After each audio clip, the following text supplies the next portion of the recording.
Thank you, Harsh. And I'd like to welcome all of you here this evening.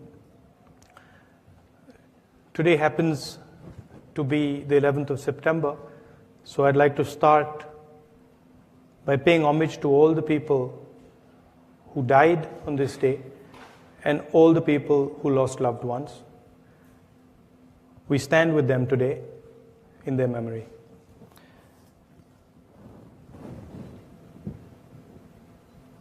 As a politician, we get to go to many places and listen to many different people. And I'm going to start today by telling you a little story. Many years ago, you'd remember that there was a huge tsunami that came to India. And it hit the Andaman and Nicobar Islands. And one of the things that we were doing at the time was trying to send aid to the Andaman and Nicobar Islands. And I was looking at a list of people who had died. And there's many communities who live on the Andaman and Nicobar Islands. And I noticed in the list that there were absolutely no tribal people who had died. So I asked some of the people there, I said, listen, how has this happened? I said, there's many people who've died. There's lots of tribals living in Andaman and Nicobar, but I don't see a single tribal person who's died in this tsunami. What happened? So then one of the people there told me, they said, you know, Mr. Gandhi, when a tsunami comes, the sea goes out. And when the sea goes out, huge numbers of fish are left stranded. And he said the tribals, they knew that when a tsunami goes out, when the tsunami comes in, just prior to it, the sea goes out. Whereas the non-tribals didn't know this. And when the tsunami came, the sea went out, all the non-tribals ran to get the fish. And all the tribals ran into the hills.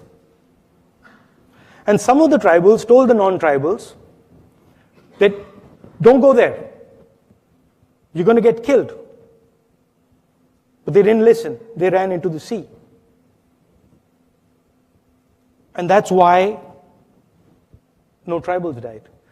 And as a liberal today, that's exactly how I feel. Everybody knows that something has gone very wrong in the system. And the right-wing politicians are saying, go there and pick up the fish. And people are sort of looking at the simple answers. They're looking at the simple answers, but you're not going to get a result from the simple answers. And one of the reasons I've come here, and this is a tremendous institution, but this institution believes in a liberal ideology, it believes in discussion, it believes in listening to people, it believes in conversations. And you have a tremendous history, and I respect that history. As you, Mr. Chibber, said, my great-grandfather came here and gave a speech. So I'd like to thank you very much for inviting me here. I'm going to speak for about 15-20 minutes, and then we're going to have a conversation. You can ask me all the questions you'd like. India is a massive country. It is also one of the world's most complex countries. Every time you think you've understood India, she will reveal something new to you. In fact, I would venture to say, anyone who thinks he understands India is a fool. According to most Western academics and intelligence agencies in the middle of the last century, India was supposed to fail. We are 29 states, covering every religion in the world. We have 17 official languages and hundreds of different dialects, and a terrain that runs from the Himalayas all the way to the desert. Most of these experts didn't expect India to survive. They predicted it would fall apart, torn to pieces by its own diversity and contradictions. And yet somehow, as Indira Gandhi said when asked whether India leans left or right, India came out standing straight and tall. The idea of non-violence, or ahimsa, as we call it in India, is what has allowed this huge mass of people to rise up together. Uniting India's religions, castes, and languages would simply be impossible without it. It is this idea that Mahatma Gandhi fashioned into a powerful but beautiful political weapon. The common conception in the West is that people have ideas. You all say, I have an idea. But there's an alternative way of looking at the world. The counterintuitive notion that instead of people having ideas, that ideas have people. So instead of I have an idea has me. This notion is the basis of ahimsa, or non-violence, as taught by Gandhi. If one accepts the notion that ideas capture people, then the only possible response to a person infected by a bad idea, any person, is love and compassion.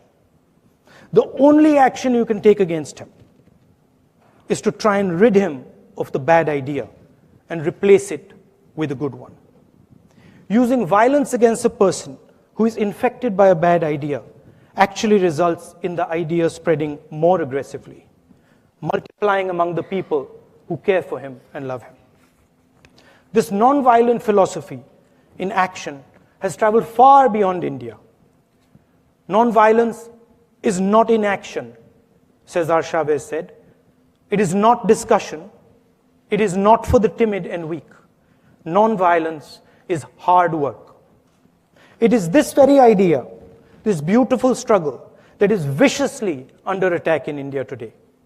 But it is also the only idea on which humanity can survive the connectivity of the 21st century and come out unscathed stronger. The road traveled by India since independence has been difficult and filled with formidable obstacles. Our partition was the bloodiest migration in recorded history. At independence, most of our 400 million people were hungry. Yet the achievements of India have been significant. Increasing literacy, expanding healthcare, and raising life expectancy, all within a generation. Achieving self-sufficiency in food grains, averting famine, pushing huge advantage in science and technology, even being a front-runner in the field of computer technology. When Mr. Rajiv Gandhi and my dear friend Sam Pitroda, who's sitting here, spoke about bringing the computer to India, there were voices that ridiculed them. In fact, a leader of the BJP who became prime minister later asked the question, what does India need computers for? Why do we need computers? Imagine that. When India built the IITs, the entire world, including many in India, were highly critical of the idea that a poor country should waste money on such technical institutions. They reacted to us with skepticism, wondering why a country like ours would need such institutions. Today, these IITs and other higher education institutions in India play a central role in Silicon Valley and the global progress of technology. And yet, look at us today. We are rightly proud. We have done that and more, lifting hundreds of millions of people out of poverty. For everything everyone says about India, there is no democratic country in human history, and I'll repeat that, there is no democratic country in human history that has raised as many people out of poverty as India has. It has never been done. And we have not done it with violence We've not done it by killing people. We have done it peacefully together. For the first time in our history, India, if it is steered correctly and faithfully, has the opportunity to wipe out poverty.